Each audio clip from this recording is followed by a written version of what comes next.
Bom dia para quem é de bom dia, boa noite para quem é da boa noite, 93 para quem é de 93, Laroê para quem é de Laroê.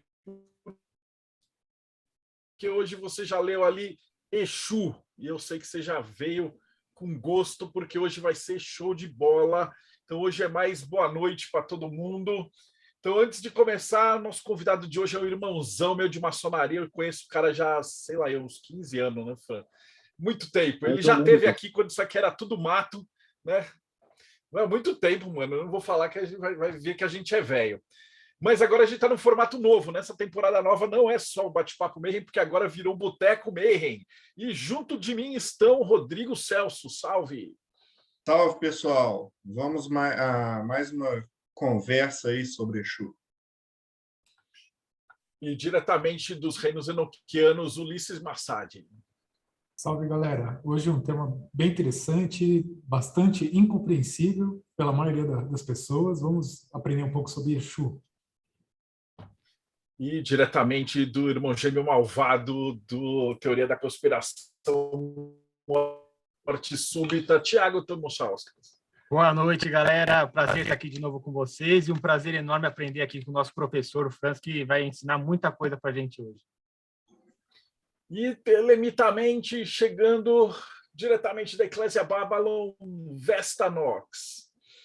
Boa noite, 93. Assunto muito interessante hoje, estou super afim. E Opan. E também, já que a gente está falando de demônios, a gente vai estar com o nosso especialista diretamente do Japão, Robson Belli. Ohayou para quem está aqui comigo no Japão, konbanwa para quem está no Brasil. Não esquece de dar like, se inscrever, ativar o sininho, porque o Marcelo sempre esquece de falar, então vamos aí, pessoal.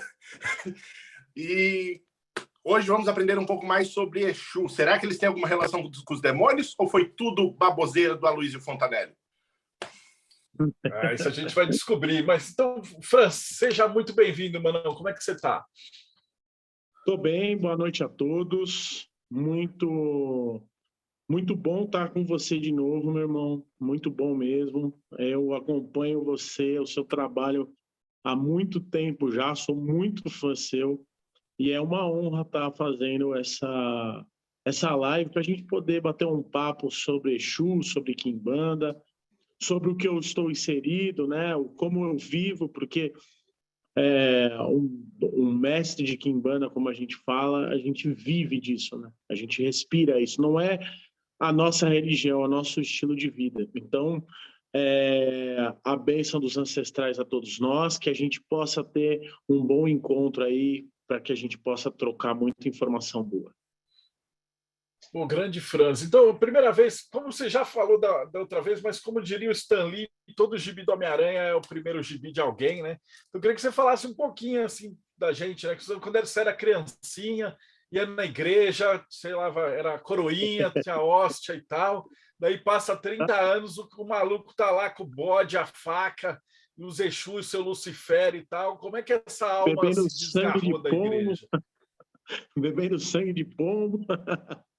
É nada, eu nasci numa família... Primeiro, né, eu sou filho adotivo de uma família alemã. É uma história bem interessante, assim, como a ancestralidade ela acaba te chamando, né? E essa família alemã, então eu sou Franz Meyer Neto, né? O meu avô chamava Franz, o meu avô era pai de santo e meu pai era pai de santo. Então, um alemão, um pai de santo aqui no Brasil. Meu pai de santo aqui no Brasil. E eu fui adotado por essa família, né? E nasci dentro de berço umbandista, né? Umbandista bem tradicional, uma umbanda ligada muito ao chão de terra, aquela coisa mais arcaica, né? Hoje a gente vive num momento onde a umbanda está na internet, a umbanda está em grandes centros de estudo, né? Tem gente fazendo umbanda de vários tipos, né? E eu nasci dentro da umbanda. Só que quando eu tinha uns 12 anos de idade, eu comecei a ver. E eu era um cara que, eu corria dos trabalhos de umbanda que meu pai fazia, porque existia uma tradição lá em casa que a gente tinha o nosso terreiro, mas a gente fazia os trabalhos para a família dentro de casa, num culto familiar, uma coisa bem simples, onde a gente chamava só o pessoal da família e fazia um ritual, um toque para as entidades que vinham. E certa vez, eu sempre fui um cara que assim, como todo moleque, aprontou demais, né? E eu lembro que eu podia brincar só, a história foi bem sinistra, assim. Eu podia brincar só se eu tirasse notas boas. E eu nunca fui muito bom em português, nunca fui muito bom em português, e minha mãe é professora. Então, putz, o que ela me pegou no pé disso não foi brincadeira. E eu fui mal numa prova, amassei e deixei debaixo da carteira, assim, achando que a mulher ia pegar e jogar fora como se fosse uma bolinha de papel. No domingo, então isso foi na sexta, no domingo meu pai chamou as entidades e chamou uma entidade que ele tinha, que é a Zé Pilintra. Eu assim, eu não gostava. Ele começava o toque, eu ia para o quarto, eu queria sair, descer, brincar com outra coisa. Ele me chamou, ele falou, não, hoje você vai ficar. E fiquei, Zé Pilintra, ele me chamou para o quarto e falou assim, quero falar com você em particular. Eu falei, pode falar. Assim, você está bem na escola? E eu, claro, menti para a entidade. Falei assim, eu tô bem, sim. Aí ele voltou. Falei, tá bom. Voltou para a sala onde estava a reunião e continuou. Meu pai e meu avô, por ter sangue alemão, eles eram loiros de olho azul. E eu dormia num quarto onde a gente tinha aquela cama viúva, sabe? Aquela cama baú viúva. E eu, sabe quando você vai dar aquela virada para você olhar para a porta assim? E aí eu olho para a porta, um puta de um negão. Aí eu falei, puta, meu pai não é preto, velho. E ele vinha dançando, batendo na cama e voltava dançando. Vinha dançando, batia na cama e voltava dançando. Eu olhei para a porta e ele dava risada e ele estava com a prova assim na mão, assim. E aí você tenta rezar, você tenta chamar todo mundo que você conhece, não consegue. Imagina uma criança de 12 anos. Eu acordei assustado. Quando eu dei por mim, eu estava assustado. Meu pai tinha um quarto onde a gente tinha o nosso congazinho, né? Um quartinho dos fundos ali. E aí eu acordei assustado e falei, pai, eu vi uma entidade sua. Aí ele falou, vem cá, me mostra qual foi. E era o Zé Pilintra. Quando eu falei, a moça da escola ligou para eu ir acompanhado com os meus pais. E daquele dia em diante eu nunca mais parei de ver. Né? E esse dom que o pessoal fala, para mim, às vezes é dom, às vezes é maldição. Porque não é uma coisa que você vira e fala assim, então eu estou vendo o que eu quero. Eu estou vendo os anjos caputinos descendo do céu. Não. Você vê tudo em toda hora, em todo tempo, sem cessar. Às vezes eu fecho meu olho kármico e eu continuo vendo coisas. Então, eu fiz tratamento durante um bom tempo, espiritualmente falando. Fiz tratamento de psicólogo. Minha mãe ficava no meu quarto lendo o salmo e as entidades continuavam vindo. Eu tentei correr e eu fui parar. Tinha 2 amigos que eram da congregação cristã.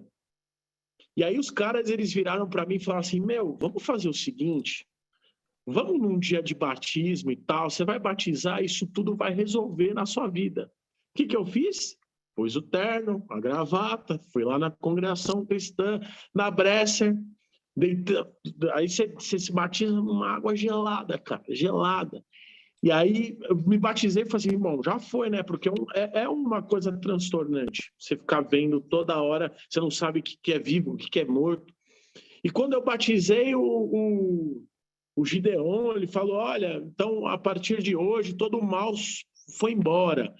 Aí falou assim, não sei qual foi o termo que ele usou, o meu preto velho do lado falou, é isso mesmo, você tem que rezar. Eu falei assim, você não vai embora, você não vai embora. Eu falei assim, não, eu vou te acompanhar o resto da vida.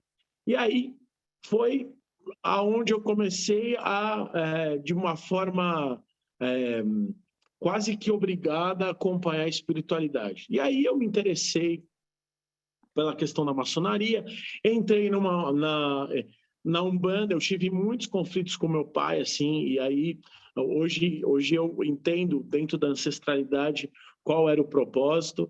E aí eu fui para a Umbanda, fui parar no Rubens Saraceni. No Rubens Saraceni eu fiquei durante muito tempo, abri o terreiro, como o meu preto velho me orientou. E assim, é uma Umbanda muito boa, só que para mim não funcionou. E aí eu fui para uma Umbanda ancestral. Nessa Umbanda ancestral, eu comecei a buscar uma origem das coisas. Então, não é simplesmente eu virar e falar assim, eu tenho tal guia, eu tenho, por exemplo, o Pai Bento. O Pai Bento, o Pai Bento. Por quê? Por que é esse nome? Da onde que ele vem? Qual é a terra? Ele era um escravo que foi convertido, mas eu tenho o Pai Guiné também. Então, Guiné é de uma terra. Por que eu tenho? Origem sanguínea, sabe? Então, a questão da ancestralidade, ela sempre foi muito presente. E Exu sempre foi a primeira entidade que eu incorporei, assim.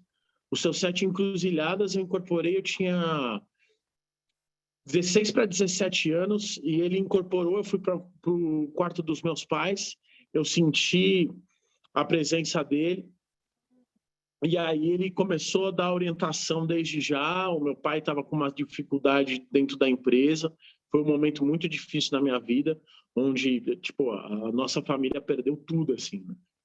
Então, até por isso eu fui entender por que a gente estava com uma espiritualidade, por que a gente falava diretamente com um guia, com um mentor, com um ancestral, e a vida da minha família não estava boa. E aí eu sempre tive essa busca, sabe? Falei, pô, se eu é ancestral, se eu estou dentro do caminho do ancestral, por que eu não consigo ir bem? Né? E é uma realidade que a gente vive hoje.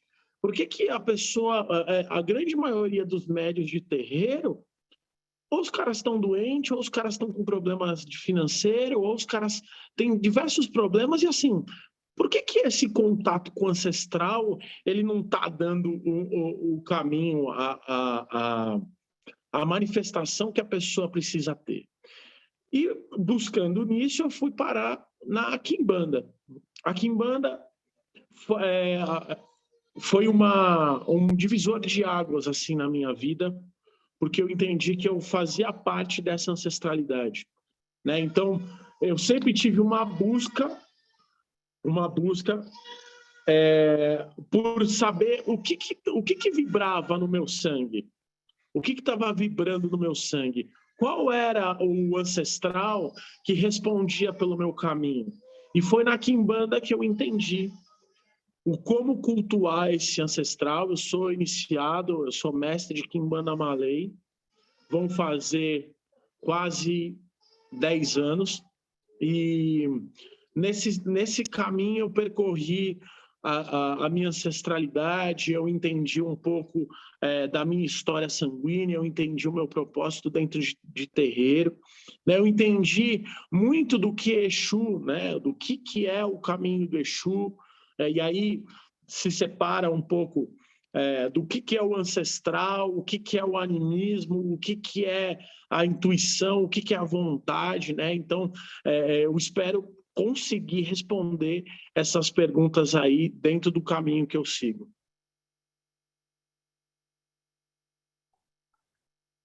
Alguém levantou a mão. Sim, sou eu. Franz, muito boa a sua história. Eu tenho uma pergunta pessoal e uma pergunta mais assim didática para a gente ganhar um vocabulário aqui para quem está assistindo a gente.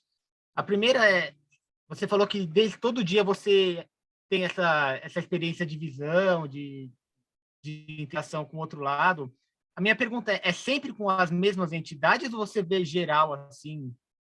E aí, como é que é a sua relação? Se você, por ver todo dia, você acaba criando uma relação com essas entidades. Sim, eu vejo todo dia, não são as mesmas entidades, são as que eu reconheço como parte do meu caminho ancestral, da minha árvore ancestral, né? E sim, é uma relação, né? Eu aprendi a ter a relação com essas entidades porque em algum momento o sangue, ele, por mais que eu tenha muita ligação com meus pais adotivos, eu entendo eles como meus ancestrais, meus antepassados, cultuo e respeito como tal. Chegou um momento que sabe quando você não se reconhece dentro daquela casa, embora Tenham aí, Conhecido como eu demais. falei, meu avô, meu pai, umbandistas, só que o caminho, forma de pensar, chegou um momento que eu virei e falei assim, meu, que encruzilhada que eu tô, como que eu vou caminhar?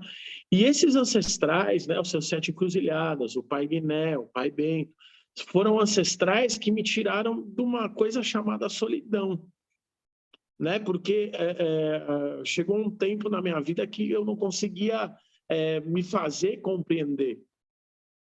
Entende? Porque são coisas que só eu vejo. Então, eu fiquei muito perto, um linear muito perto da loucura e do que é real, sabe? E aí entra o como eu pratico a minha religião, né? Porque, porra, eu sou um mestre de quimbanda, um sacerdote umbandista prático e cético. Porque eu entendo assim, é uma coisa muito simples e é uma prática.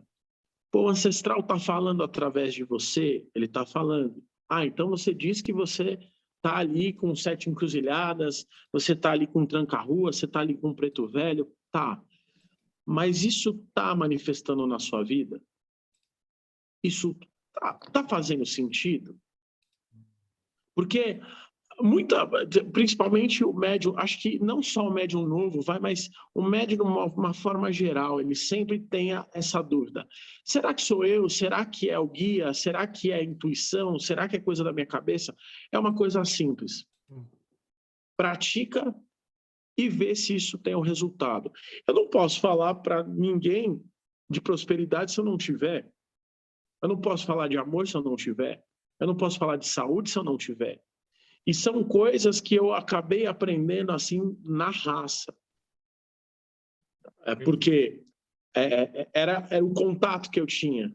Então, muitas vezes, para validar o que era da minha cabeça, o que não era, o que era uma espiritualidade manifestante, o que era uma epifania, eu precisei testar. E aí eu caí. Eu entrei em encruzilhadas que você cai, você fala assim, não, isso não é, isso é uma viagem. E aprendi a entender os sinais que cada um me dá, porque não é necessariamente um diálogo, sabe? Um diálogo boca com boca. É, muitas vezes, um ensinamento, uma condução, o guiar mesmo. Então, quando eu questiono o que eu vejo, eu aprendi a questionar muito o que eu vejo no ponto de vista de testar, né? Então, ter um teste mesmo, de virar e falar assim, bom, isso daqui está acontecendo mesmo? Estão me falando mesmo? Será? Então, se está me falando, tudo que é do ancestral dá fruto. Tudo que é da árvore ancestral tem um fruto bom. Então, eu sigo a minha Umbanda, eu sigo a minha Quimbanda a partir dessas vivências. Não sei se eu consegui te responder. Sim. Respondeu muito bom. Posso fazer a pergunta? Ô, Fran, você falou um negócio que esses dias atrás eu estava conversando num grupo com amigos, né, de discussão desses de WhatsApp, e aí se levantaram uma bola lá dizendo o seguinte, né? Para você estar dentro, inserido dessas religiões de matriz africana, para você incorporar, para você ter os guias, para você ter um ancestral, como você mencionou, você tem que ter uma raiz vinda da África, senão você não incorporaria. Um dos colegas colocou esse ponto lá, né?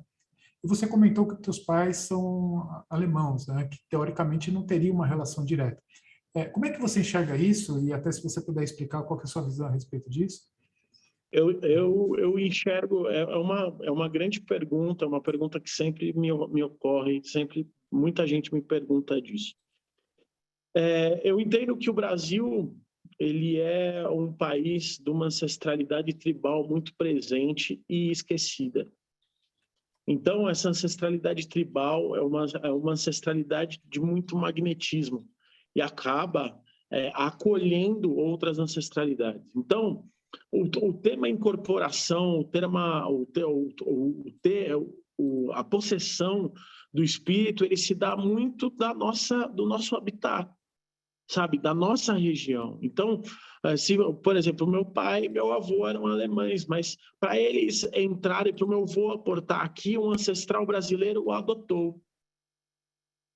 E esse ancestral brasileiro, ele deu ali condições de plantio. O fruto da ancestralidade do meu avô, que era alemão, deu fruto de uma junto com uma ancestralidade brasileira. E aí eu explico a incorporação, por exemplo, eu tenho um filho de terreiro que ele tem mistura alemã, russa e chinesa. E é brasileiro. E ele incorpora a entidade dele. Aí você fala, pô, mas como que, né? É um ponto que, depois de muito estudar, você vê, fala, pô, com certeza, ele está fazendo o plantio dele, a história dele, ele está redigindo a história dele aqui. E a nossa cultura, a nossa terra, nossos espíritos têm essa forma de se manifestar. Então, eu consigo explicar dessa forma. Eu consigo entender e eu consigo ter uma legitimidade assim. Muito bom. Obrigado. Franz, eu vou fazer aquelas perguntas básicas aqui. Vamos tentar conceituar a sua visão de Umbanda, aí depois você passa por uma conceituação da sua visão da Quimbanda, e aí já engrena na sua visão de Exu. Pode ser? Pode ser. Umbanda, ele é um culto brasileiro, onde antigos espíritos continuam trabalhando por essa terra, e essa terra é feita dos homens, né, dos seus descendentes. Então, é um culto para a consciência, é um culto para a cura. A Umbanda, ela é, na palavra, cura, né? A cura. Então, toda vez que eu incorporo o espírito dentro dessa roupagem, eu estou tendo a cura interior, eu estou tendo a cura da minha visão, eu estou tendo a cura do meu ambiente. Então, o que eu peço sempre para os meus filhos de terreiro, e eu sigo, é que leve a Umbanda não só como uma religião, mas sim como um estilo de vida. Então, se a Umbanda, a tradução da palavra é cura, então para mim a Umbanda é tudo aquilo que eu toco eu tenho que curar. É claro que é muito difícil, é muito difícil você estar 100% ligado no sentido de modus operandi, mas a consciência eu já tenho. Então, a minha Umbanda, ela é a saudação à terra, é o agradecimento da terra onde eu faço gerar os meus frutos, onde eu faço gerar minha prosperidade, a minha família, de forma consciente. Para mim é isso. Até para que a gente... Eu gosto muito de sair desse clichê, assim, do que todo mundo fala, sabe? Porque explicar a religião como estilo de vida, sabe? Não como religião, porque pô, muita gente fala de Umbanda, cara. Muita gente fala, e fala bem, sabe? E tá certo, só que para mim é isso, é um estilo de vida, é curar toda a minha existência a partir do ancestral. E aí eu entro na Quimbanda. A Quimbanda é o curador, é um feiticeiro. Então é onde eu começo a me posicionar diferente com relação à sociedade que eu vivo. Eu me posiciono como um curador natural, uma referência. O Quimbanda na África, ele é um cara de difícil acesso, ele ajuda, ele é um conselheiro do patriarca de um país, ou da matriarca. Ele é um cara que tem o conhecimento dos caminhos da terra, de como se manifestar na terra. Então, para mim, a Quimbanda, entrando na questão da Quimbanda, é o transformar para ser um curador natural do meio, para ser uma referência no meio onde você vive, né? Com a força de expressão da palavra e como eu levo a minha Quimbanda, né? E aí você entra o Exu. O Exu é uma figura assim, ele é o comunicador ele é o comunicador entre os mundos, né? Ele é o comunicador desse meio, ele é o manifestador da palavra, do caminho entre o homem e o espiritual, entre o homem e o ancestral. Cada Exu tem a sua vertente, cada Exu tem a sua encruzilhada, o seu tipo de trabalho. Eu costumo dizer assim, Exu é como bula de remédio. E recentemente eu transformei um pouco essa fala, eu falo assim, Exu é como um signo. Um signo. Cada Exu, então, se eu olhar assim, ele como uma esfera, essa esfera quer dizer todo o mundo, o universo que você manifesta, né? Isso é Exu. Exu é a esfera, é o universo que você manifesta a partir da sua consciência, a partir daquilo que você entende como o mundo. Né? Cada um tem uma visão particular de um monte de coisa. E Exu é o manifestador disso. Ele é o comunicador. É o como você expressa, é o como você se manifesta na sua plenitude, como homem. Né? Sem precisar ter uma divindade como referência. Buscando ser o melhor humano que você pode ser. Entende? Então, e aí eu entro eu já vou entrar numa questão do bem e o mal dentro de Exu. O que é bem para mim pode não ser para o outro, o que é mal para o outro pode ser não ser para mim. Entende? Então, Exu ele entra para mim como um grande manifestador da forma de consciência, da forma que você expressa sua consciência no meio.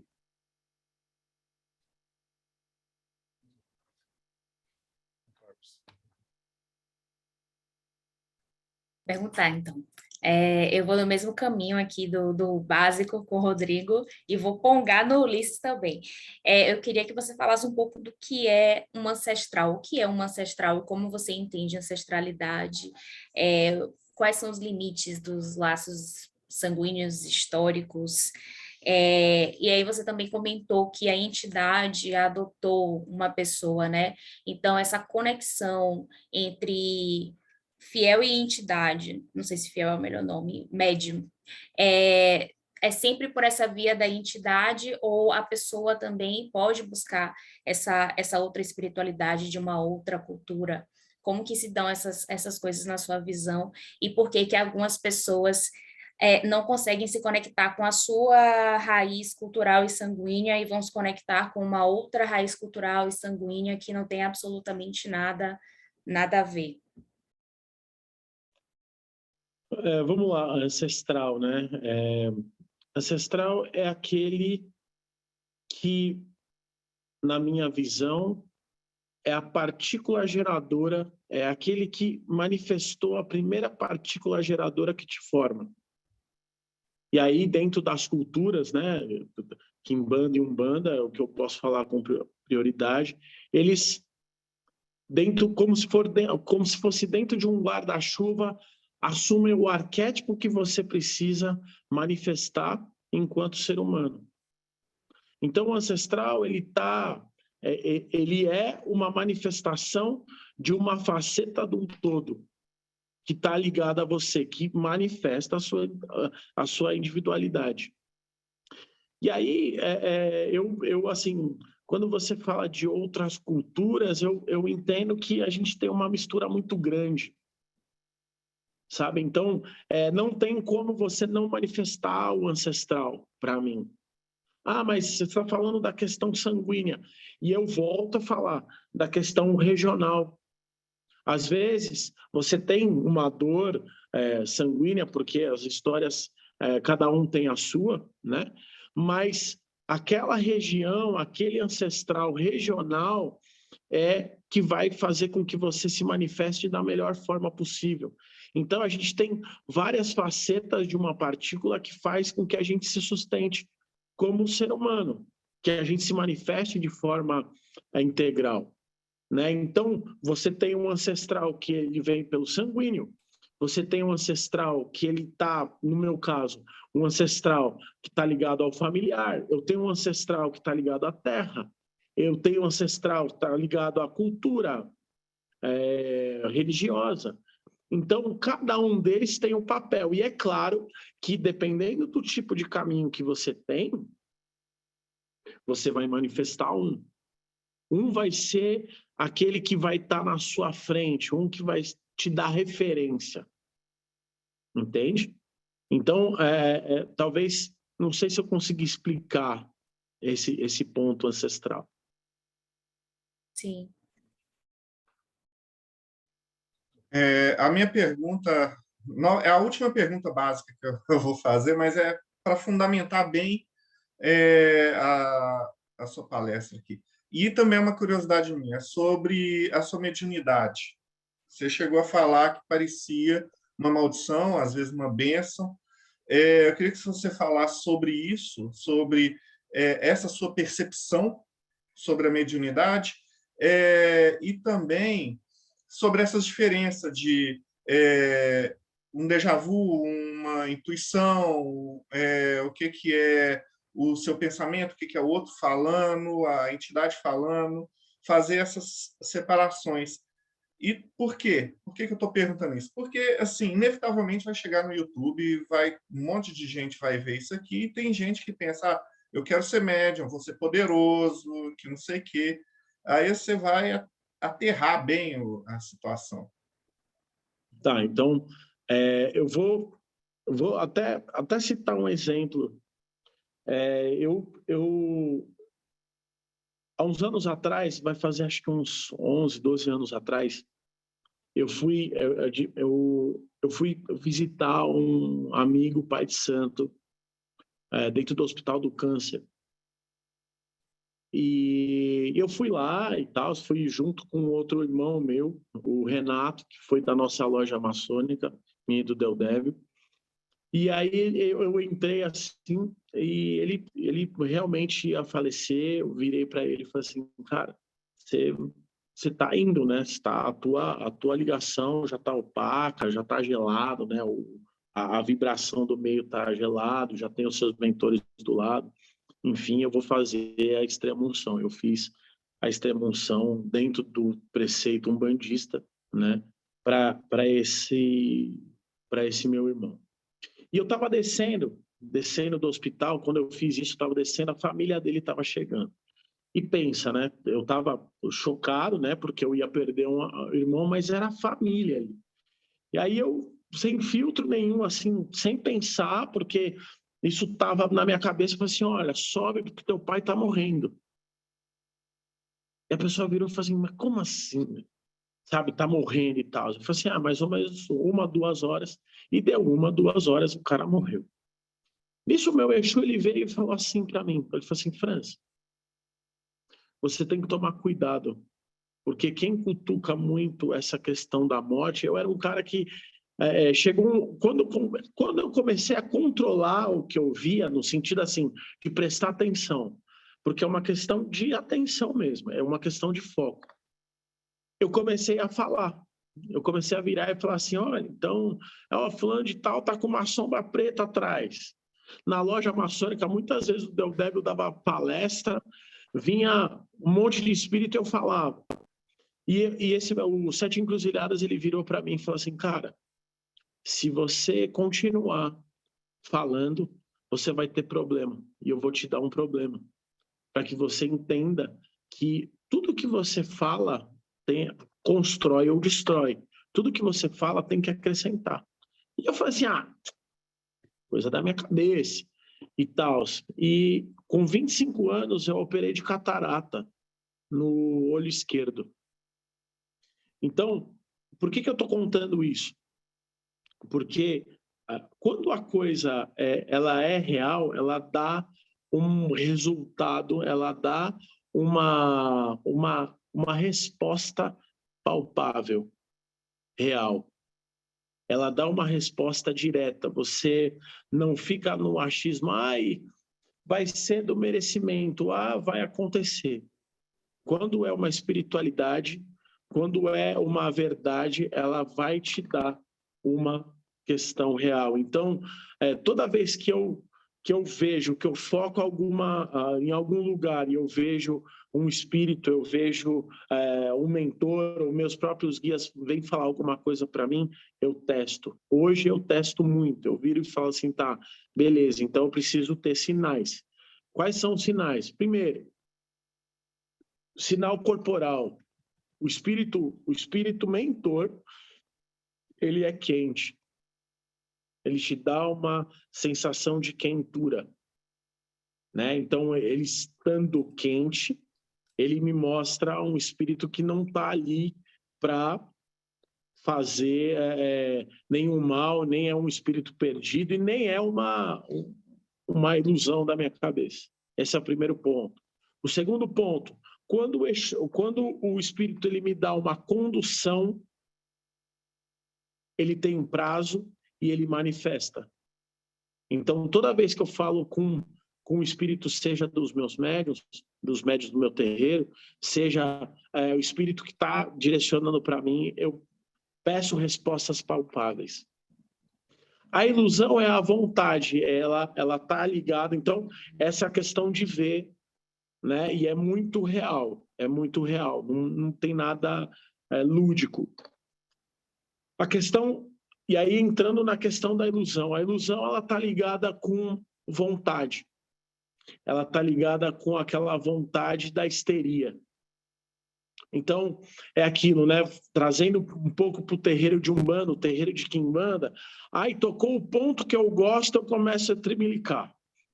Tocou o ponto do Exu que eu gosto, porque eu gosto do ponto, eu acho que aquele espírito está olhando para mim. E Exu, especificamente, é assim, você chama o Exu, aquela força olha para você. Só que se aquela força... E aí entra um outro conceito, que nem todas as forças, nem todos os deuses, nem todos os espíritos que você chama querem o teu bem e vão te fazer bem, seja espíritos com conceito, eu vou chamar um Exu tranca-ruas. Se eu não tenho essa afinidade, eu estou chamando esse espírito, isso vai me fazer mal. Isso vai me dar problema. Por quê? Porque ele é um signo, ele é um comportamento, ele é uma energia que não necessariamente está ligado àquilo que eu preciso ter. E aí entra na questão da ilusão, né? Então a pessoa ela vem, ela acha que está falando isso com o espírito, só que é aquilo, dentro da métrica que eu sigo. Então, se o espírito está falando, ele dá resultado, ele dá fruto. Se é ancestral, ele dá fruto positivo.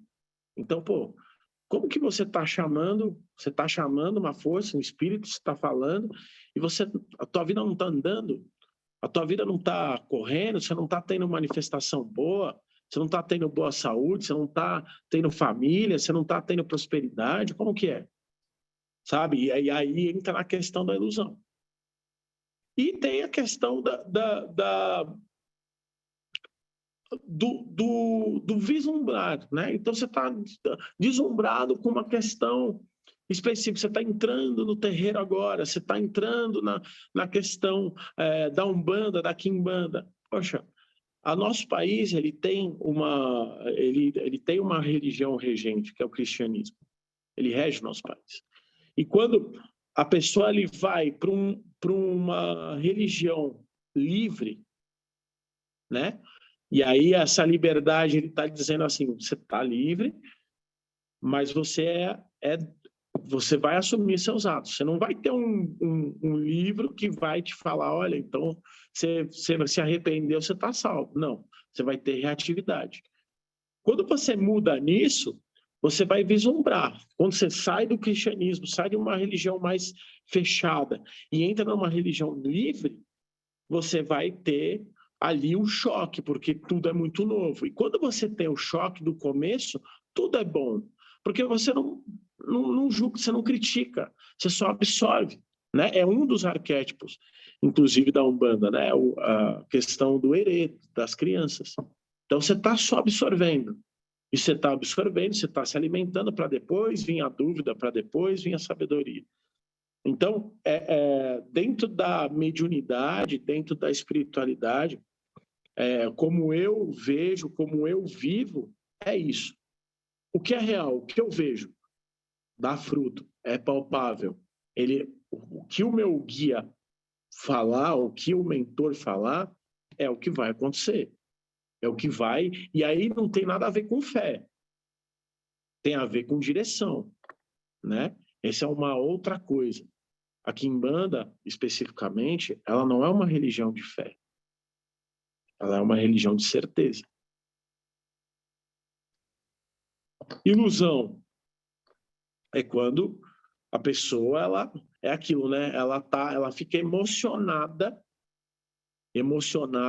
e perde a questão da razão. E aí ela entra na questão do emocional. E o emocional nem sempre é usado como parâmetro para falar com o ancestral. Porque a gente, dentro da Quimbanda, a gente não tem um ancestral que está longe, que está no céu, que está, sabe, alguma coisa para ser alcançada. Não, o ancestral está aqui, ele vive comigo, ele está perto, ele é palpável. E aí, quando eu entro nessa ilusão, eu começo a perseguir alguma coisa que eu idealizei. Entende? E aí você entra na questão do médium novo que está absorvendo, ele está no momento de absorver muito conteúdo, ele está no momento de ser apadrinhado por uma outra religiosidade, perceber um tipo de espiritualidade que cerca. E aí tem todo um ganho, mas há de se ter cuidado para que não se perca esse médium. Franz, deixa eu entrar agora no nosso assunto do Exu, mas uma coisa primeiro que muita gente me perguntou e pediu para te perguntar é que assim, na Quimbanda, geralmente você trabalha só com Exu e Pombagira, né? Sim. Então a minha primeira pergunta seria assim, eles são diferentes, um Exu da Umbanda e um Exu da Quimbanda? E a segunda pergunta é por que não tem Herê na Quimbanda? Por que não tem Preto Velho? Por que é só Exu? Vamos começar primeiro assim, qual a diferença do Exu da Umbanda para o da Quimbanda? Vamos lá. O Exu da Umbanda é um outro espírito. É uma outra categoria de espírito que o Exu da Quimbanda. O Exu da Umbanda, ele está ligado com o espírito desencarnado, morto.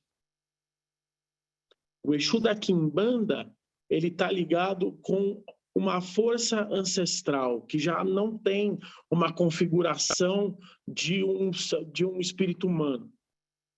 Ele está ligado com uma ponta de uma árvore, a raiz de uma árvore, que se manifesta num arquétipo. Então, essa é a grande diferença.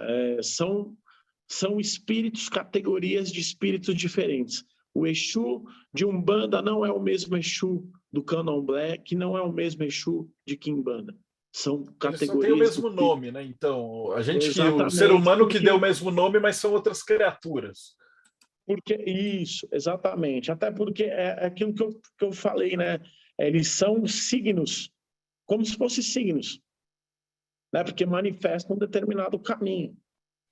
Então, se por exemplo o cara tem um Exu que ele trabalha lá com o Rubens, e aí ele vai para Quimbanda e tal, essa entidade não manifesta no terreiro de Quimbanda.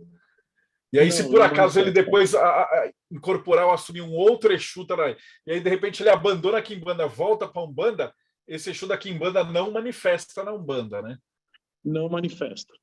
É assim, a Quimbanda os Exus, na verdade, os Exus eles entraram no culto de Umbanda, né?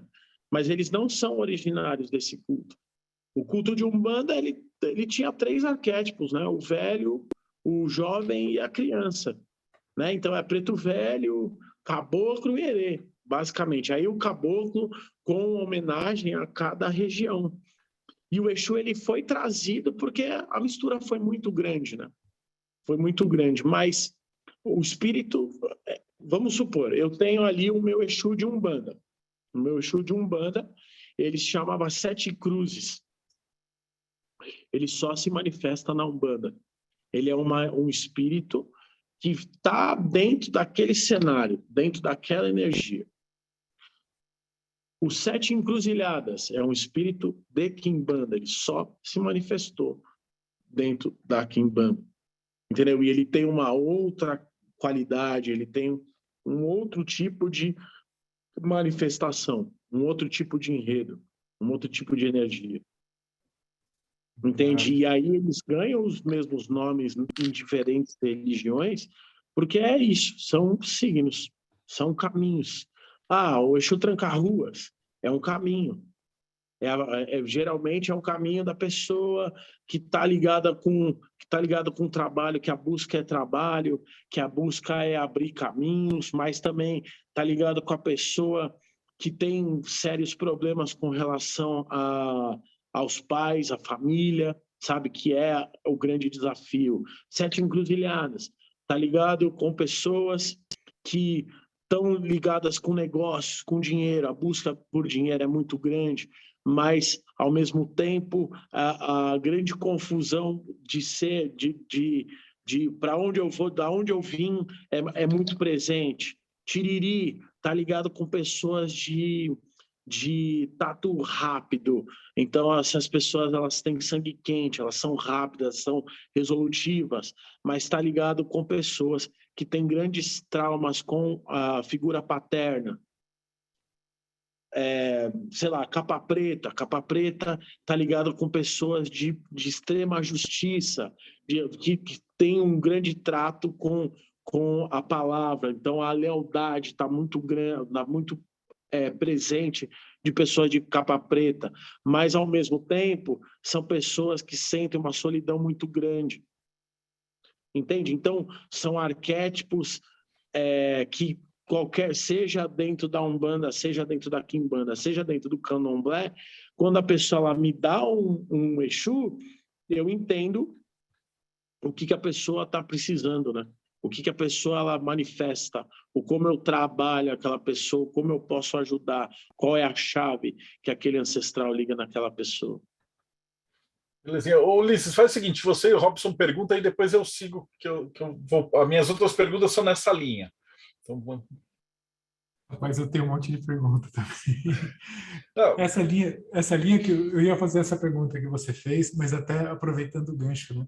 E o Exu Pantera Negra e o Caveira, o que são essas entidades?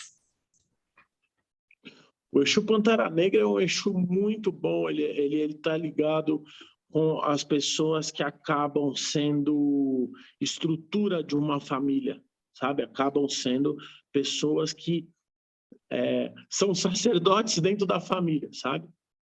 Mas, ao mesmo tempo, são pessoas que, de vez em quando, precisam sumir, sabe? Dá um lance que a pessoa caminha para buscar o próprio destino, mas volta para casa.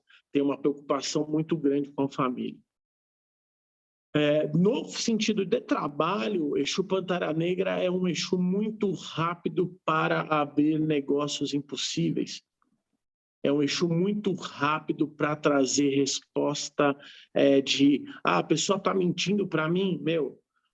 Simples, uma vela verde e limão, em nome do Pantera Negra, você vai saber se a pessoa está mentindo para você ou não. O Tata Caveira é o Exu Caveira, o Tata Caveira, né? São Exus diferentes, mas vamos no Caveira. O Caveira, ele é um espírito muito bom para pessoas que trabalham com cura, né? Cura material, então médicos, psicólogos, esse tipo de coisa. É um Exu que traz muito esse caminho de cura. Por um outro lado, é um Exu de pessoas com facilidade de maldade muito grande. Então, qual que é o arquétipo desse cara? Esse cara geralmente é calmo, geralmente ele não arranja muita briga, diferente de um cara de tranca-rua. O cara de tranca-rua, você vê assim na cara que é o cara briguento, é o cara truculento, sabe? O Tranca-rua é o do Grola, só para vocês terem ideia que trabalho. ele é truculento. O caveira não, o caveira são de pessoas mais calmas, mas não necessariamente com paciência. E aí a facilidade que esse Exu tem para a maldade é muito boa. A facilidade que esse Exu tem para salvar uma vida é boa também. Sensacional. E minha última pergunta, para passar para o próximo, você comentou, por exemplo, que a Umbanda é uma religião que o objetivo dela é a cura. E a Quimbanda? Qual que é o objetivo da Quimbanda? É a cura também, mas é uma cura ligada ao como eu me manifesto, né? Então, se eu for fazer uma comparação entre a Umbanda e a Quimbanda, diferentes tipos de cura, eu estou dizendo que a Umbanda ela é uma cura interior. A Quimbanda ela está ligada ao meio, mas ela está ligada do como eu caminho, né? Nas minhas estruturas. A Quimbanda é o braço, é a perna, a Umbanda é a cabeça. Né? Então, como eu pego, como eu manifesto, como eu dou, a energia que eu plasmo, a energia que eu manifesto, isso é a Quimbanda. A Umbanda, ela tá o como eu absorvo e monto essa energia. E como eu concateno as minhas ideias para manifestar. Então, são duas religiões que caminham muito juntas. Eu já estou quase passando para a próxima. Tenho só o Rafael pediu para você falar um pouquinho dos 7 catacumbas. Exu Sete Catacumbas, ele é um Exu muito ligado com as passagens. Então, por ser um Exu de cemitério, né, um Exu, geralmente as pessoas atribuem a maldade, mas na verdade é mudança de situação. O Sete Catacumbas, ele trabalha muito com grandes mudanças, com fechamento e começo de grandes ciclos, né? Ao mesmo então, esse médium, ele está sempre ligado com mudança. Então, se ele entra numa empresa, ele entra porque todo mundo foi mandado embora, sabe? É uma equipe nova. Ele entra ligado com grandes mudanças, está renovando tudo. Ao mesmo tempo, ele é uma pessoa, geralmente, pessoas que estão ligadas ao Sete Catacumbas, são pessoas que não têm apego. Então é muito difícil ter relacionamento, é muito difícil ter uma família tradicional, sabe? Eu vi aqui, o Zartian perguntou também do Marabô e o Daniel do Exu Sete Facadas. E aí o Alan também falou, pelo amor de Deus, não esquece do Zé Pilintra, né? Ah, tá.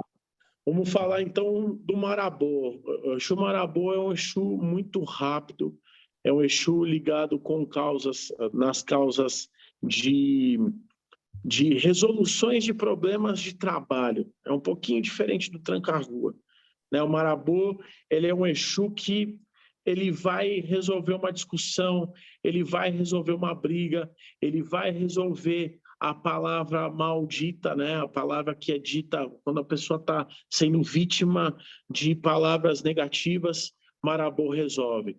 Por um outro lado, o médium que está ligado a Marabô, geralmente, ele é fofoqueiro. Geralmente é uma pessoa que não consegue segurar a língua na boca. Isso é muito complicado, né? Dentro da Quimbanda, porque a gente é um culto silencioso. É um culto silencioso. O feiticeiro, né? Ele tem que ser, por excelência, silencioso. E o Sete Facadas? O Sete Facadas é um Exu de gente briguenta. É um Exu, talvez... Tem 3 Exus assim que eu quando eu bato no oráculo e vejo que a pessoa tem esse Exu e quer entrar na minha Quimbanda, eu falo assim, putz, ela pode me arranjar confusão. São 3. Exu Ganga, todo mundo de Exu Ganga, o ambiente que o cara tá, ele arranja confusão, mas eles são de pessoas estudiosas. Exu Sete Facadas é um Exu de conquista. Ele é um conquistador e, naturalmente, ele disputa. Então, ele vai fazer a disputa, ele vai querer ser melhor, isso no aspecto positivo e negativo. E qual foi o outro que ele falou? Aí o Zé Pilintra, mas aí eu não sei se... O Zé Pilintra, mas é que aí eu vou entrar numa segunda casta. Pode falar também. Depois aí eu pergunto desse. Deixa eu perguntar de um também de gente muito briguenta, né? Falando em Zé Pilintra, o Zé Pilintra a gente não considera um Exu. Era exatamente isso, que o Zé Pilintra não é o Exu. Mas antes desse daí tem uma outra casta, vamos dizer assim, que são aqueles tipo Exu Lucifer, Astarte, os que assumem nomes de demônio. Então eu queria que você falasse um pouco. Eu não sei se o Robson vai fazer essa pergunta, eu estou cortando ele, coitado. Mas eu ia te perguntar se tem uma diferença, eles trabalham junto, por exemplo, um Exu Lucifer, um Maioral, esses que assumem nomes de demônios cristãos, por exemplo, ou babilônicos, o nome de divindades que foram demonizadas. Você podia falar um pouquinho deles e depois a gente fala um pouquinho da diferença. Esses que você falou agora, eles parecem menos assustadores, né? E aí você tem aqueles Exu da Quimbanda que a galera se caga de medo, né? Fala, Exu Satanás, Exu Lucifer. Então, fala um pouquinho disso daí. A gente está ligado numa Quimbanda, que a gente usa esses nomes de demônios como a parte cabalística da coisa, né? Então, por exemplo, quando eu falei de tranca-ruas, eu estou falando do Tashimashi, né? Então, ele está ligado ao guarda-chuva desse demônio. Quando eu falo de 7 encruzilhadas, eu estou falando de Astarote. Quando eu estou falando de Rainha das 7 Encruzilhadas, por exemplo, eu estou falando de Astarte. Então, por mistura de tradição, por métodos de evocação e formas de trabalho, os Exus, dentro da Quimbanda Malay, eles assumem também o arquétipo. Não é que assumem também o arquétipo, mas entende-se que estão dentro do guarda-chuva desses demônios. Entende? Então, o iniciado, ele por exemplo, o Daniel é um dos meus filhos de religião. Ele é iniciado para os 7 facadas. Os 7 facadas é um demônio chamado Dantalion. Entende? Então, a energia do assentamento, com as plantas que são colhidas, com o macerado que é feito, é evocado no momento que está se preparando o ocultar essa força, Dantalion, para se manifestar. E aí, o plano de fundo, vamos por assim, é o Dantalion, mas à frente ele vai se manifestar como 7 facadas por uma questão de regionalidade. Entende? Então, a gente é cultuador de divindades babilônicas que foram demonizadas. Maravilha. Os crentes pira com a Quimbanda, né? E vão, viu? E vão na Quimbanda. E vão pedir coisa. Porra! Atendo crente pra caramba. Eu sou do Oeste e o maior público é evangélico também. Bom, primeiramente, parabéns, sua palestra está sendo fantástica, eu estou muito feliz de estar participando dela.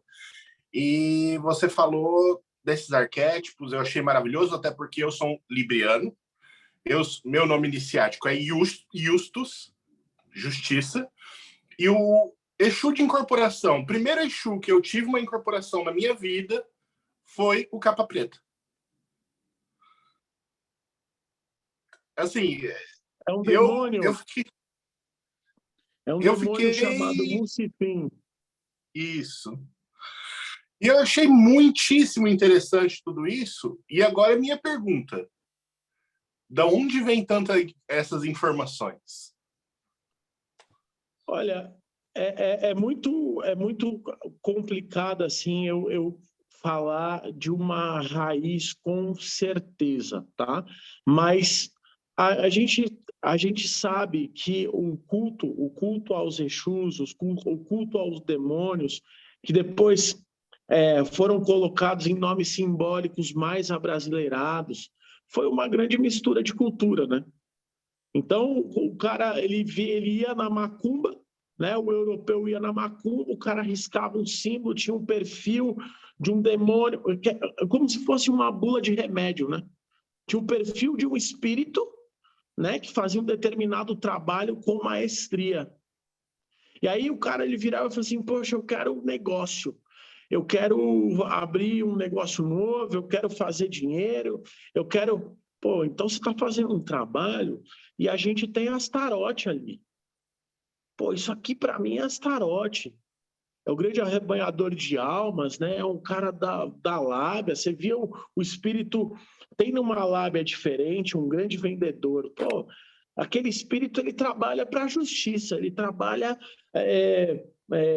o espírito, a característica do espírito de capa preta, no geral, são espíritos de pouca fala.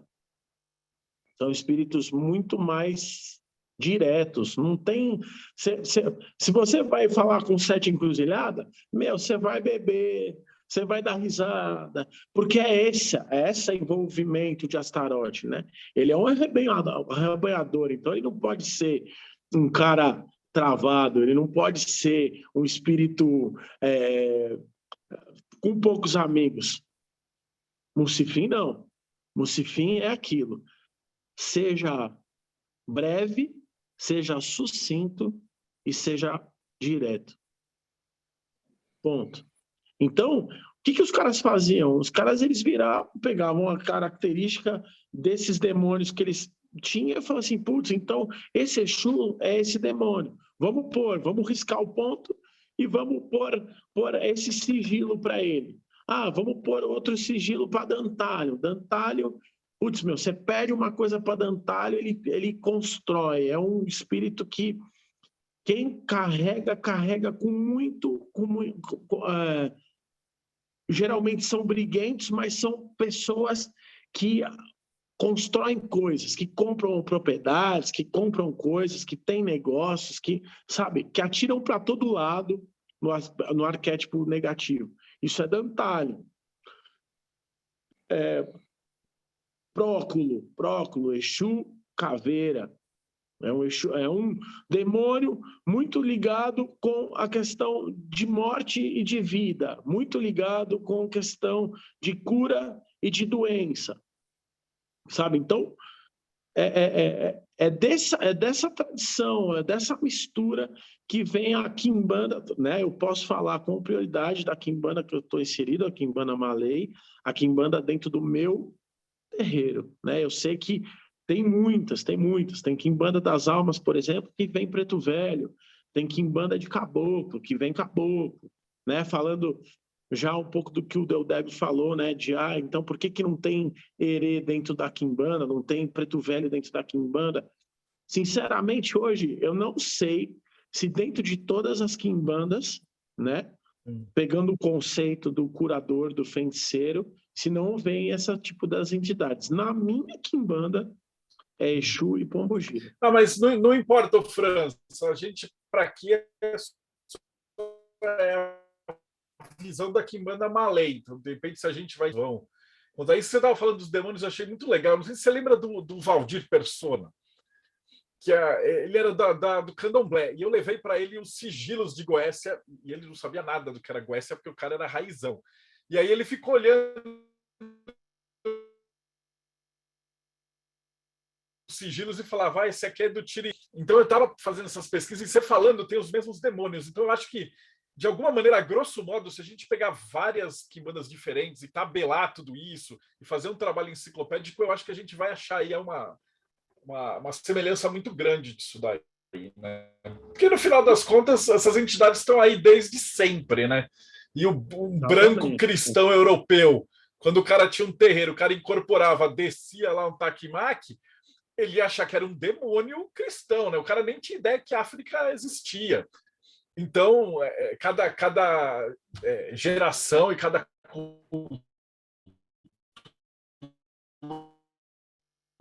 vai dando uns nomes diferentes, né? E como a galera era de poder trabalhar com esses outros nomes, né? O guarda-chuva, né? O guarda-chuva da virtude, do caminho, né? Thiago. Bom, fiquei com uma curiosidade, você comentou é uma dúvida, na verdade, e uma pergunta. A dúvida é o seguinte, dentro da Quimbanda, tem Exu Mirim? Tem. E como é que funciona isso? E aí, e como é que ele trabalha dentro da Quimbanda? E vou aproveitar e jogar uma pergunta aqui da Zartiran que ela mandou no chat logo no começo, que é o Exu, os Exus são amorais? Como é que funciona a moralidade com os Exus? Tá. Então, existe Exu Mirim dentro da Quimbanda. Exu Mirim, ele tem uma ação específica. Dentro da Quimbanda Malém, da Quimbanda que eu cultuo, ele tem ação de buscar. Então, muitos usam o Exu Mirim para maldade, então ele vai buscar o caminho aonde o cara vai tropeçar e vai cair, e ele vai buscar a verdade. É um espírito que traz aquilo que está oculto. Então, existe sim Exu Mirim dentro da Quimbanda. E se Exu é amoral, é isso? Ela perguntou se Exu é amoral. Ou ele, não sei. Olha, é muito... Quando se inicia dentro de Quimbanda, né, você entende assim, eu costumo dizer que você se torna um Exu. Você se torna um Exu. Então, você vai se locomover, você vai se manifestar, você vai ter ações junto, como se fosse ligado, o encarne com aquele espírito, aquela centelha, pegando aquele gancho de ancestral que eu falei. Então, a moral de Exu está dentro dos seus valores. Entende? Então, tem gente que vai virar, tem gente, por exemplo, tem casas que é puro para maldade. Então, você quer derrubar um inimigo, você vai naquela casa e é um caminho que aquela casa segue e é próspera e tem retorno e dá interessante, fruto. né? O pessoal fala, você vai procurar Exu para fazer maldade e tal, mas quem está procurando é uma pessoa, né, que quer fazer maldade. Uma pessoa que está aqui com a gente. Ele não vai fazer o trabalho moral por você. E tem a ressonância, tem a ligação. Todo mundo no meu terreiro, na minha quimbanda, nós fazemos uma quimbanda para prosperidade. Você quer abrir caminho, você quer ganhar dinheiro, você quer sucesso, você vem no meu terreiro. Porque é um terreiro que Astarote ele é o regente, 7 encruzilhadas. E a gente trabalha para o negócio, a gente trabalha para o dinheiro, a gente trabalha para a boa vida, para comer bem, para viver bem.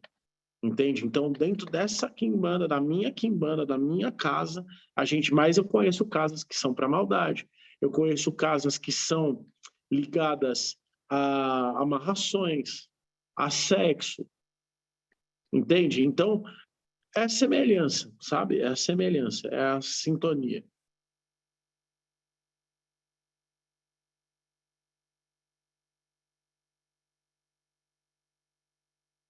Bom, se ninguém tem mais uma pergunta, eu tenho 2 Exus aqui para saber qual que é a... Marcelo estava falando e estava mutado. Não, eu esperei o Thiago falar e eu parei, aí ele começou a falar. O Exu Pimenta e o Exu Veludo. Exu Pimenta, ele é um Exu ligado com as coisas sobrenaturais. Então, geralmente, quem tem Exu Pimenta, ele manifesta algum dom sobrenatural, assim, sabe? Vidência, intuição muito aguçada. Ele é um Exu que está ligado de vencer batalhas. Ele não é necessariamente um Exu de maldade, mas ele é um Exu que, você assenta ele na frente de um terreiro, ele vai defender o seu terreiro assim com muita prioridade, né? E qual foi o outro? Exu Veludo. Isso. Exu Veludo, ele está ligado com as causas que são impossíveis. Então é aquilo, eu acho que eu não vou conseguir, sei lá, comprar uma casa até o final do ano. Vai no Exu Veludo que você consegue comprar a casa em um mês. Sabe? Então, são entidades que estão ligadas uma está ligada à defesa e ataque, consequentemente, e a outra está ligada com tirar aquele coelho da cartola assim que não se espera. A gente já está quase chegando no final. Assim, para terminar, o Zé Pilintra, então, que ele não é Exu, não é entidade, para a gente fechar, o que é, então, o Zé Pilintra? O Zé Pilintra é um grande juremeiro. O Zé Pilintra, talvez ele seja um dos grandes patronos da religiosidade do Brasil. Ele é um grande padrinho. Então, é aquilo, né? Pegando o começo da minha fala, talvez Zé Pilintra seja a entidade que apadrinha todos os outros que raportam aqui, né? Então, ele é um grande juremeiro, ele é um grande rezador, ele é um grande penseiro, né? Ele é considerado em muitas tradições um Exu pelo comportamento boêmio, né? Então, tudo que que feria talvez a moral cristã era considerado Exu dentro da Umbanda, por exemplo, né? E Zé Pilintra, o Zé Pilintra está ligado a pessoas que são boêmios, são pessoas que gostam da farra, da festa, da mulherada, sabe? Então, é um arquétipo que esse espírito, né? Uma vez que eu sempre vejo os espíritos que cada um pega como um signo, manifesta, mas ao mesmo tempo é um grande rezador, é ligado com pessoas de extrema bondade, é ligado com pessoas que têm um bom ouvido, um bom colo, sabe? Pessoas que acabam tirando a roupa do corpo para ligar. A gente não assenta Zé Pilintra em quimbanda, até porque ele tem uma outra tradição, mas dentro de terreiro de Umbanda, muitas pessoas trabalham com o Zé Pilintra na linha da esquerda pelo tipo de arquétipo que aquele espírito manifesta. Então, para uns vai manifestar o rezador, aquele que está ali fazendo um benzimento, fazendo a reza para tirar o mal, para afastar um mal olhado, tirar uma doença. Para outros vai manifestar o boêmio, aquele que vai sair de uma situação complicada, vai sair de uma briga, vai sair de um processo negativo, entendeu? Sem nenhum tipo de lesão. Oh, fantástico, cara. E agora precisa a pergunta principal: como é que o pessoal te acha? Vamos lá, eu estou na Rua Barra Funda, 532, em São Paulo. Nosso toque é às sextas-feiras, a partir das 8 horas. No Instagram, a gente é Caminho das Sete Encruzilhadas. Tá ali, inclusive hoje eu fiz um post sobre a leitura de oráculo, onde eu explico mais profundamente, intimamente, o que a pessoa traz, quais desses signos a pessoa manifesta. Então, é isso. Oh, fantástico. E chegando ao fim, considerações finais, Rodrigo Celso. Adorei a aula, nossa, fantástica essa palestra, assim, foi muito esclarecedora. Vou fazer o caminho ao contrário, então. Ulisses Massad, considerações finais e... Não, depois eu pergunto para o Robson como é que acha vocês. Mas o pessoal fala por aí, né? Para ser um pai de santo, a pessoa tem que ter muita bagagem, né? E o nosso amigo Franz aqui, que aula, meu brother. Olha, você está de parabéns aí pelo conhecimento, pelo esclarecimento que foi dado aqui hoje. Essa live aí, eu acho que vai ajudar muita gente, porque eu sei que ninguém conhece quem não é de dentro da religião não faz a menor ideia da diferença de um Exu para outro, né? E hoje a gente aprendeu tudo isso daí. Então, tá de parabéns, obrigado aí pelos ensinamentos. Que é um eterno estudo, né?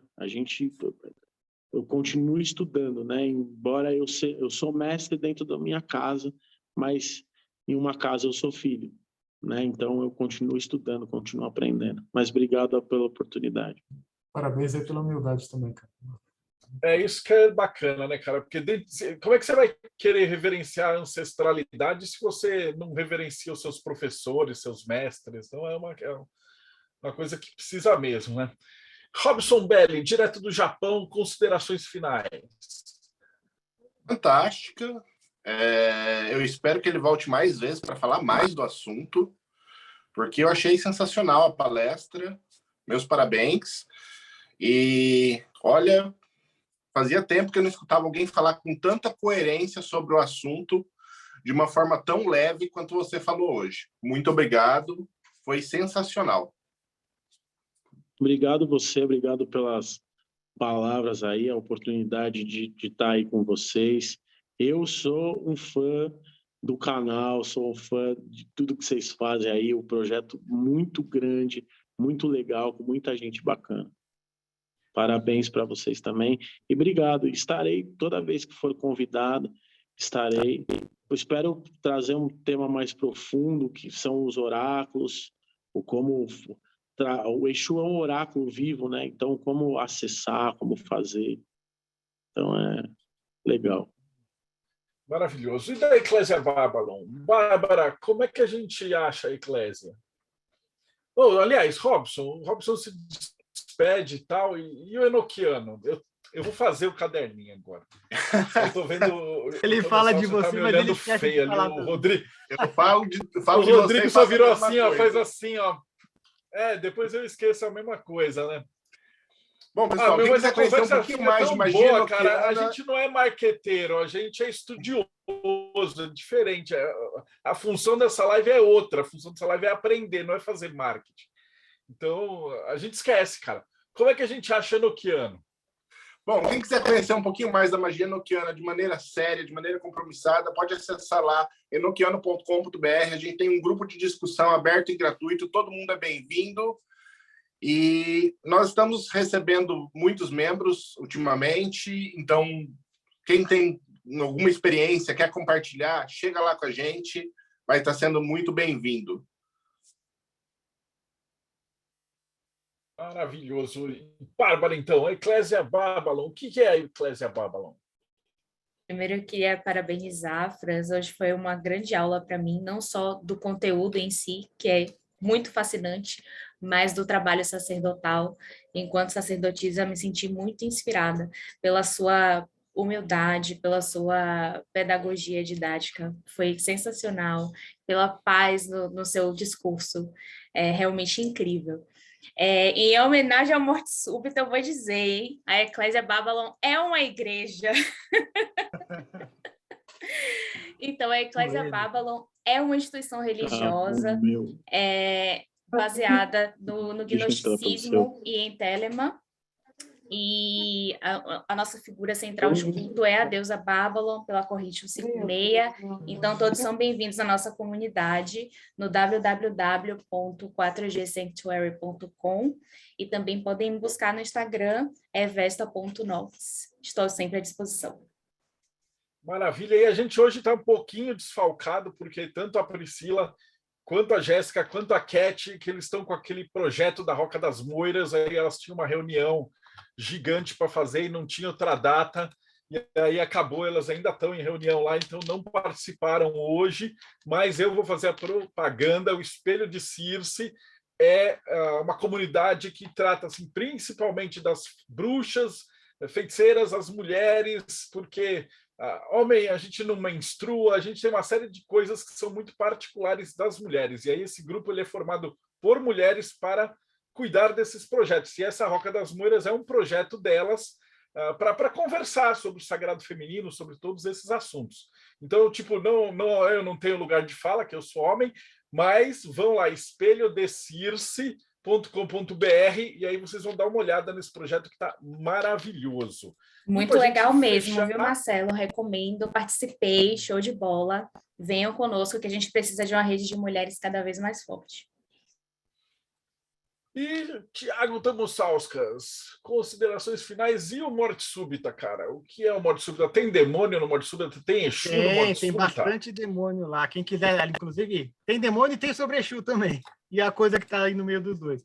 Quem quiser saber mais, é só entrar mortesúbita.net e digitar lá a palavrinha mágica de 3 letras, que vai aprender bastante sobre os Exus também. E olha, quero dar os parabéns aí para o Franz, porque ele comentou, né, que os Exus na Quimbanda não são seres espíritos que foram encarnados e tal, mas quem ficou encantado no final fomos nós, né? Porque o conhecimento que ele tem é incrível. Eu perguntei do Exu Veludo, ninguém fala do Exu Veludo, ele respondeu assim na lata. Foi muito incrível mesmo, só tenho a agradecer. Mortesúbita.net. Tô aqui, eu só caiu o celular aqui e entrei por um outro. Não, Desculpa. a gente tava esperando só para. Porque a gente foi conversando, acabou a bateria. Também aquelas coisas que. Mas, cara, aqui é assim, cara, não tem produtora, não tem marqueteiro, não tem nada, cara. A gente junta as telas com as nossas webcam e é o nosso conhecimento, né? A gente brinca e fala que é um podcast de gente que sabe o que está perguntando, com convidados que sabem o que estão respondendo, né? Então, esse é o novo mote E aqui do assim, canal. a última consideração, desculpa cortar, né, voltando a agradecer, e assim, eu procuro manifestar um arquétipo, né, manifestar uma verdade, que todo mundo que vem falar de Quimbanda, né, e aí é um protesto, né, tem que ser o mal, tem que ser o cara que engole sangue, tem que ser o cara que passa trevosidade, cara, e eu vejo que isso é tão desnecessário, só mancha a nossa cultura, só mancha o nosso ancestral, só mancha o nosso caminho e faz com que as pessoas cada vez mais critiquem a nossa macumba, né? Então, eu prefiro ser assim, fazer dessa forma e entender que a ancestralidade é uma parte, a espiritualidade é uma parte que é contida em todo mundo, do que, eu sou trevoso, né? Eu escuto muita gente falando assim, e me dá uma tristeza, um desespero e uma vontade de combater dessa forma, sabe? Claro, eu não sei de tudo, eu não sei de todos os ancestrais, de todos os Exus, de todos os caminhos, mas assim, o que eu sei, eu procuro fazer da melhor forma possível, com verdade no que eu faço. E é isso. Maravilha, e a gente vai te chamar sempre, França. E antes que o Thomas Salso e o Rodrigo olhem feio, o Projeto Mayhem, se você acompanhou aqui, se você era da Quimbanda e veio por causa do Exu e tá aqui, acabou de cair, não esquece, em primeiro lugar, dá like, segue o canal para fazer o algoritmo trabalhar por você, né? Aí você vai ver que tem coisas que aí o YouTube vai te passar mais. Outra, esse aqui já é entrevista 290 e tralalá. Então, você curtiu essa entrevista? Dá uma olhada que a gente já entrevistou umas 20 pessoas da Quimbanda, da Umbanda, da Maçonaria, da Rosa Cruz, de tudo que você imaginar, cara. Tem 290 entrevistas que eu te garanto que são assim tão boas quanto. A gente está tendo um cuidado espetacular para escolher a galera, né? E se você gostar do Mayhem, a gente tem a revista Hermetismo, que é um projeto de onde surgiu isso, que era assim, muita gente, tipo o Thiago, o Thales, que está assistindo a gente, o Robson, o Rafa Reis, então eles produziam muito material bom, só que aí o cara ia dar uma referência, ele falava, onde é que está o seu texto? Ele falava assim, www.blogspot.net/0583- e aí ficava ruim. E aí a gente fazia, por que a gente não faz uma revista para compilar isso, para dar uma referência acadêmica certinha, bonitinha, para esses textos de alquimia, de magia, de umbanda, de tudo. Né? Então, aí, se você acompanha, a gente tem um grupo, tem umas 700 pessoas, a galera faz os rituais também ao longo do ano, assiste essas entrevistas, faz as perguntas ao vivo aqui, e depois também recebe em casa essa revista a cada 3 meses. Né? Então, se você curtiu, projetomayhem.com.br ou catarse.me/TDC. E é isso aí, galera. Valeu para todo mundo. Muito obrigado para todos. E a gente se vê aí no próximo Bate-Papo Mayhem.